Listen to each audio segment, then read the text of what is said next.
kembali. Ya, taubat anib itu jalan kembali ke jalan yang lurus lagi. Itu runtut 3 ayat itu. Lembutkan hati, dekati Allah. Jadi kalau udah putus harapan dengan manusia, ya, jangan putus harapan dengan Allah. La taqnatu min rahmatillah. Jadi simpulkan pada hati kita, Allah selalu menerima kita.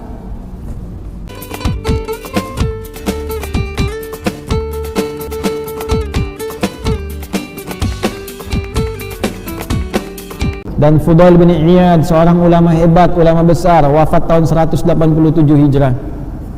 Ya, 803 Masehi. Maaf, ini saya sedikit minta waktu ya, 10 menit ya, supaya selesai. Dan ini memang penting saya sampaikan. Kalau tadi mantan Crazy Rich, glamor. Kalau ini mantan pembegal, perampok, spesialis rampok jalan. Ya, jadi bajing loncat yang sekarang pembegal jalan, dia nasabnya udah ada dari dulu. Spesialis ini, dan sudah dikenal. Kalau sebut Fudail udah, belum tentu orang mau lewat rute ke situ. Ya, ini rutenya di daerah antara Abu Warda dan Sijris waktu itu, arah ke Baghdad. Ya, orang udah tahu. Jadi kalau mau lewat ke situ, itu Fudail, disebut Fudail itu udah, itu nggak aman. Kafilah-kafilah itu nggak ada yang mau lewat. Apa yang terjadi? Ini yang saya mau katakan nih. Ternyata pedagang ada 3 kafilah berangkat memutuskan tetap kita harus lewat rute itu karena itu yang paling akan dilalui. Ya, nah ini nasab dia nanti ya. Ini salah satu ijazah bagi sopir-sopir truk yang lewat kadang dipalak preman gitu kan, dan sebagainya. Boleh silakan. Ini kan kalau nonton live begini dan sebagainya. Nah ini dalilnya buat premannya nih. juga buat sopir-sopirnya, ijazahnya nih, ijazah sanadnya nih. Maka di antara yang kafilah itu, rombongan pebisnis pedagang itu ada 3 orang soleh mengatakan begini, kita tetap lewat, hanya nanti kita minta perlindungan kepada Allah. Ya. Ikhtiarnya gimana? Kita panah aja nanti ke tempat-tempat yang kita duga ada perampoknya. Kalau kira-kira ada konfirmasi suara, kena atau apa, aman, kita lewat. Kalau nggak ada konfirmasi, kita balik lagi. Artinya apa? Panah kita meleset katanya. Kemudian kita yang kena. Itu unik gitu ya. Kalau Anda baca kisah orang-orang soleh itu bagus-bagus dulu tuh. Ya. Maka apa yang terjadi? Mereka memutuskan berangkat lewat rute itu antara Sijris dengan Abu Warda. Begitu mau dekat ke situ, mulailah kemudian panah disiapkan. Sebelum dipanah, ini yang paling menarik. Maka mereka memanah dengan ayat-ayat Allah dulu untuk menghunjam kepada kalbu orang yang dituju. Maka yang pertama membacakan Quran surah ke-57 ayat 16 Al-Hadid.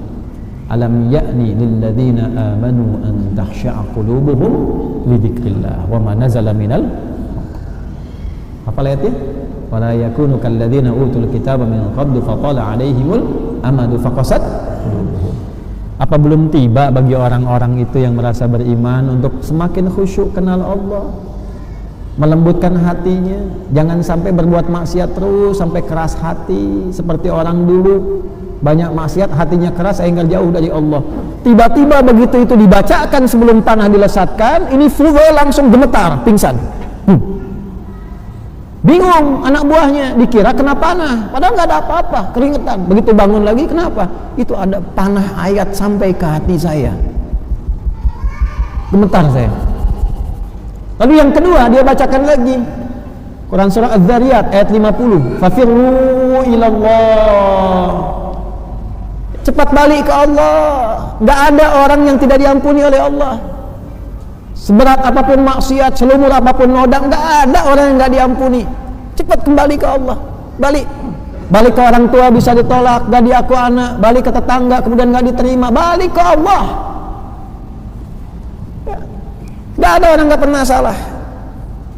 Teman-teman yang di LP, lembaga pemasyarakatan dan sebagainya, gak ada orang gak pernah salah. Kembali ke Allah. Satu tempat Anda gak terima, dekati Allah, dan dengan izin Allah sedunia membuat Anda diterima. Hujam, pingsan lagi, kaget lagi gitu kan. Ada panah kedua menembus jantungku, menembus jiwaku. Yang ketiga dibacakan Az-Zumar tuh ayat 54 itu, wa anibu, dan segera kemudian bertobat, balik. Ya, taubat anib itu jalan kembali ke jalan yang lurus lagi. Itu runtut 3 ayat itu. lembutkan hati, dekati Allah. Jadi kalau udah putus harapan dengan manusia, ya, jangan putus harapan dengan Allah. La taqnatu min rahmatillah. Jadi simpulkan pada hati kita, Allah selalu menerima kita. Ya. Keluarga belum terima, lari ke Allah, minta lembutkan hatinya. Ya. Calon yang dilamar belum terima, ya kembali kepada Allah, terus dekati bapak mertuanya. Minta, balik ke Allah, balik. Nah, dibacakan 3 itu, jatuh lagi, lalu ketika bangun mengatakan pada anak buahnya, pergi kalian semua. Sudah tiba saatnya saya meninggalkan perbuatan saya ini. Kena panah 3, yang panah fisiknya enggak kena, tidak mengenai, itu panah ayatnya sampai kepada jiwanya. Kalau itu yang 3 pedagang itu enggak bersih hatinya, mustahil ayat sampai pada jiwanya. Bersih hati. Ya. Dulu orang baca Toha, getar hati.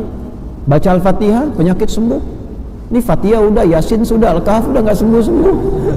Bukan karena ayatnya, cara bacanya itu nggak tepat itu. Kurang bersih hati, kurang bersih.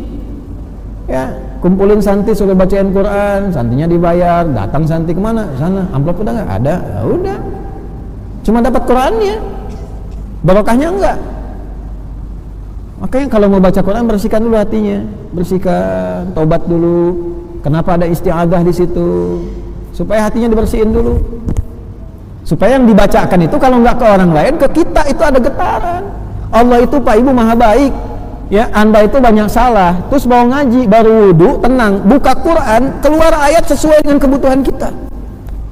Kok bisa ayatnya sama begitu? Itu kurang baik apa Allah itu? Nah, sehingga Fudail dari peristiwa itu memutuskan pensiun tuh.